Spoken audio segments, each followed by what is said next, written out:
It looks like Apple might be making a big change across all four iPhone 17 models, and it has to do with the dynamic island. If you've been hoping for a smaller notch or a cleaner front screen, this rumor might excite you. A new report suggests that Apple could be adding metalens technology to all four iPhones in the 2025 lineup, not just the Pro Max model. This news comes from analyst Jeff Pugh, who originally said that only the iPhone 17 Pro Max would get the upgrade. But now, he believes every iPhone 17 model will include this new lens design. The report was first spotted by 9to5Mac, and it's already getting a lot of attention in the tech world. So what exactly are metalenses? Unlike regular camera lenses, which are curved, a metalens is completely flat. It uses a meta-surface to control how light is focused onto the image sensor. This is a major step forward in lens technology. By switching to a metalens, Apple could make the front-facing camera and Face ID system much smaller and thinner. Why does that matter?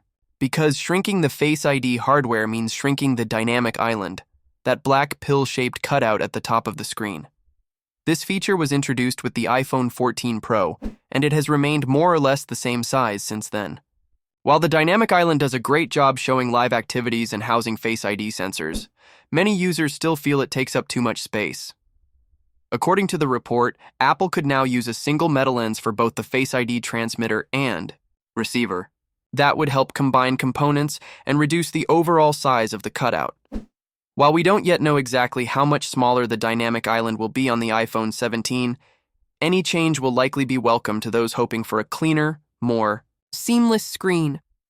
This update would be a big deal, especially because Apple usually saves major hardware redesigns for the Pro Max model. But if this new rumor is true, the company could be planning to roll out the change across the whole lineup from the base iPhone 17 to the Pro and Pro Max versions. That would be a nice surprise, especially for those who don't want to spend extra on the higher-end models. It's worth noting, though, that not everyone agrees with this prediction. Well-known Apple analyst Ming-Chi Kuo said earlier this year that the size of the dynamic island will stay largely unchanged in the next generation of iPhones. Both Pugh and Kuo have solid track records when it comes to Apple leaks, so we'll have to wait and see who turns out to be right.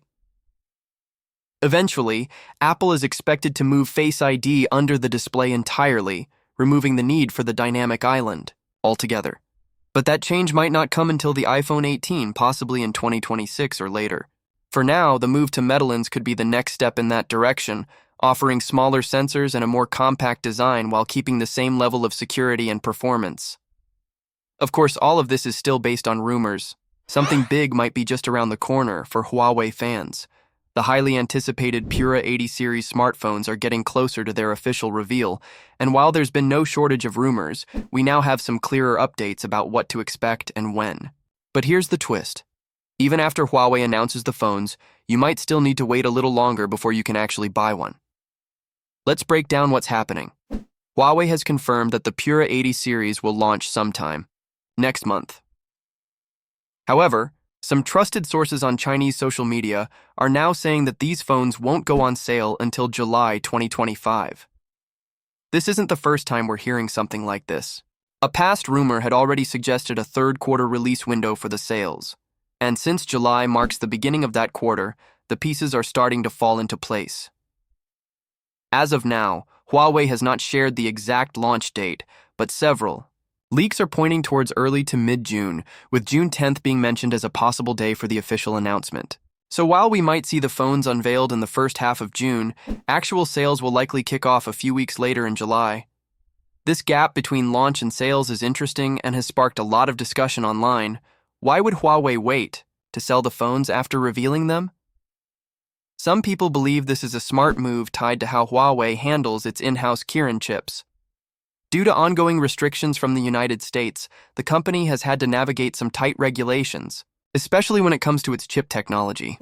Delaying the release might be Huawei's way of making sure everything is in place, from production to legal considerations, before the devices officially hit the market. These aren't just small guesses either. The tipster who leaked the ball. July sale window is someone who has been right about Huawei's plans in the past. While we should always take leaks with caution, multiple reports lining up does give the information more weight. And even though Huawei hasn't dropped an official teaser yet, we're expecting to see posters or trailers soon, confirming the launch date and giving more details on when customers can place their orders. But it's not just the Pura 80 series that people are watching.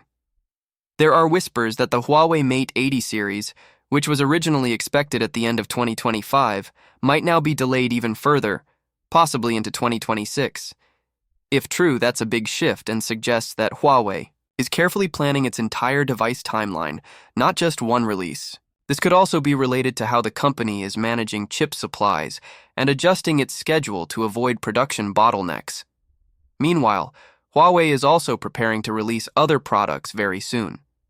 The same leaks mention that the Huawei Watch 5 series is also likely to debut in June, possibly around the same time as the Pura 80 launch.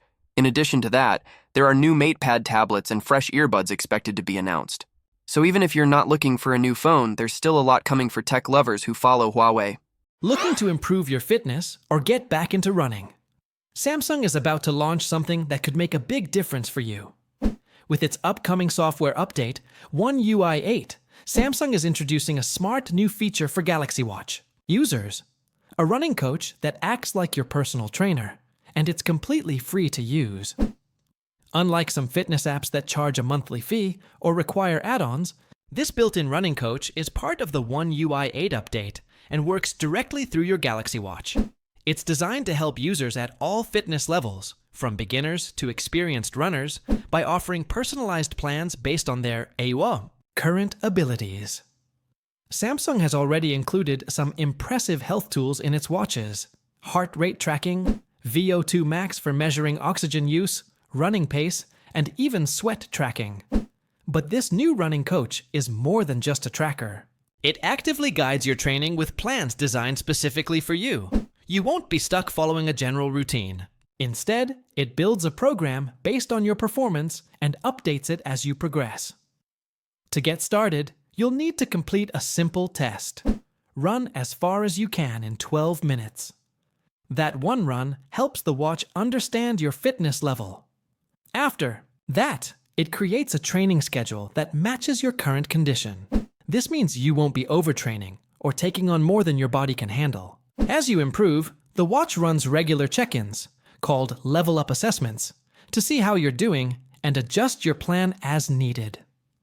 One of the best parts is the real-time feedback. While you're running, the coach keeps an eye on your heart rate and gives you updates on whether you should speed up or slow down. It's like having a real coach right there with you, keeping you on pace and making sure you stay safe. If you're just getting into running and don't know where to begin, this could be the help you need. It removes the guesswork and offers support at every step. Even seasoned runners might find value in having a structured plan and instant feedback. Now, let's talk about when you can get this. Samsung hasn't shared an exact date yet, but the One UI 8 beta is expected to start soon.